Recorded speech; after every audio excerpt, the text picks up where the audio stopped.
नमस्कार साथियों, आपने सुना होगा कि जो लोग हैं वो अपने घरों को जब बनवाते हैं तो कोशिश करते हैं कि पूर्व पश्चिम दिशा में बनवाया जाए।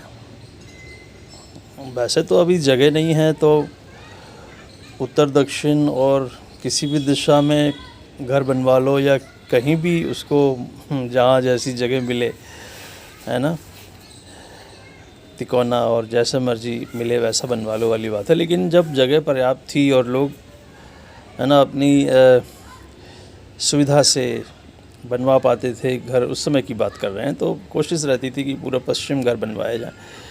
और उसका एक मुख्य वजह थी, तो प्रश्न भी उसी से संबंधित ही है कि ऐसा क्यों होता था।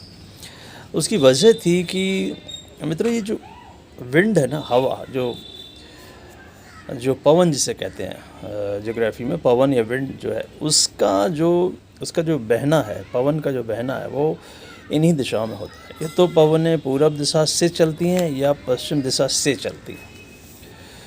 तो पूरब से चलने वाली वो जो पवनें हैं वे पूर्विया, हम लोग उनको भाषा में बोलते हैं, आम भाषा में। और बाकी पछा, है ना, पश्चिम से आने वाली जो हवाएं हैं। तो ये दो तरह की हवाएं हैं। हवाएं उत्तर दक्षिण नहीं चलती, तो उत्तर दक्षिण हवाएं नहीं चलती, तो इस कारण फिर उस तरफ फिर लोग घर भी नहीं बनवाते, क्योंकि फिर वेंटिलेशन कम हो जाएगा और परेशानी होगी, इसलिए, है ना। अन्यथा तो आजकल के घरों में न हवा है ना रोशनी है। बड़े अंधेरे में भी घर शहरों में मिल जाएंगे आपको, वो अलग बात है। तो ऐसा क्यों होता है? ये हवाओं के चलने का कारण क्या है? एक्चुअली क्या है कि सूर्य है ना, सूर्य हमारे पूरे जीवन को कंट्रोल करता है। पूरे जीवन को कंट्रोल सूर्य के हाथ में है। सूर्य की वजह से सूर्य का जो ताप है वो जो है पृथ्वी पर पड़ेगा, और पृथ्वी के जो पास की जो वायु है वो गर्म होगी, गर्म होके ऊपर उठेगी, है ना, और उसको रिप्लेस करती हुई ठंडी वायु आएगी। तो ऐसे एक साइकिल, है ना, बनेगा और वो हवाओं के चलने का कारण बनता है। अब आप ज़रा यहाँ और गौर करें कि पृथ्वी के जो भूमध्य रेखा है, इक्वेटर जिसे कहते हैं, इक्वेटर जो है वो इक्वेटर पे सबसे ज़्यादा तेज़ सीधी किरणें पड़ती हैं सूर्य की, इक्वेटर पे।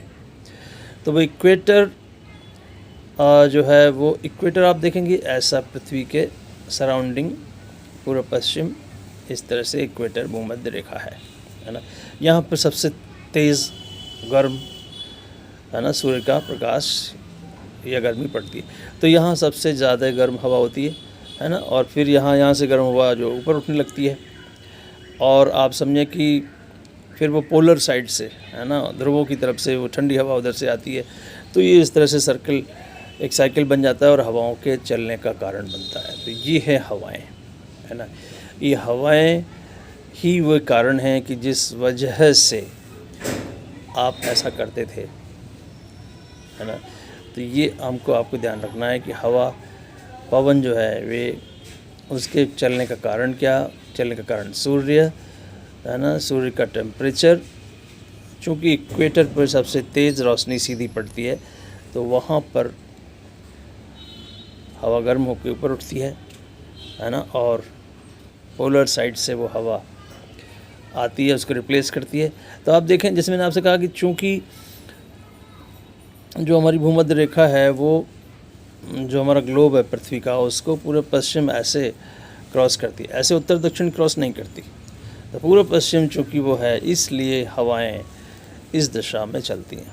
और चूँकि हवाएं इस दिशा में चलती हैं, इसलिए आप देखेंगे कि हम भी ये कोशिश करते हैं कि इन्हीं दिशाओं में यदि हम आप रहें तो अच्छी हवा मिलेगी। अन्यथा, है ना, कई बार हवा की कमी पड़ सकती है। ऐसा नहीं है, हवा तो सभी जगह रहती है, लेकिन आप देखेंगे बहाव हमारा जो है वो पूरब और पश्चिम दिशा में रहता है। तो ये कारण है।